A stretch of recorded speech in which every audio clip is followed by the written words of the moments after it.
complaining and comparing ourselves and saying, why is it that our state is having such less pass percentage?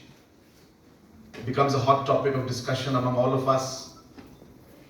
1 week goes, 2 weeks goes, and then we all forget about it.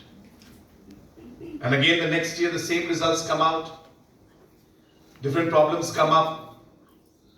We discuss that particular problem and say that, well, the problem is that our pass percentage is low. Our problem is that, our students are not doing too well.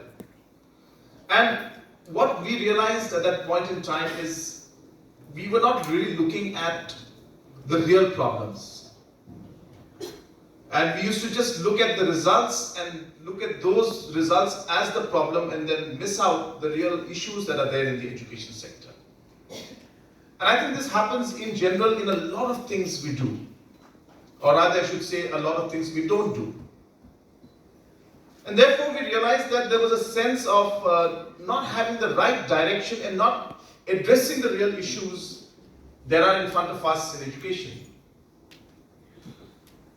Simple things like, the continuous training and upgradation of teachers. Simple things like inclusion of technology in education. Simple things like monitoring the different schools and colleges that are doing well and those who are not doing too well.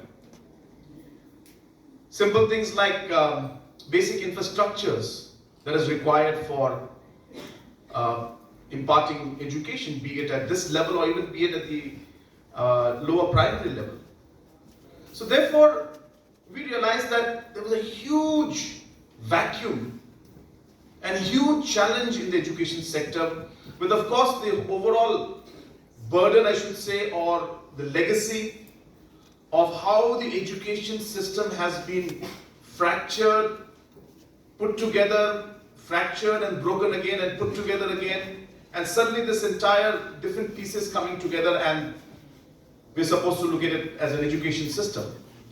Whereas it's just many different pieces, all having different objectives being brought together and saying, now let's work together. So these are the kind of challenges you faced. Now you won't realize it, but we have 26 categories of teachers in our system. 26 different categories. And everybody has their own problems, and they were all created for different purposes, for that momentarily resolving the issues that we face at that particular moment. And then, when the time came to find a solution to it, some other groups started making some other issues, and so on and so forth. So, apart from the systematic problems that we have, there was also a problem that was created, I should say, because of the way we did not make correct decisions along the way, with the objective of giving a proper structure to education in the long run. And that's why in 2018, when we realized that there was a systematic problem and there was a problem of having a long-term goal on where we would like to see education, we started creating different programs, policies, different schemes in order to be able to achieve this particular target of seeing that we were able to give a better structure to the entire education system. And when I say that, I'm not here to tell you that we can resolve everything in 1 year.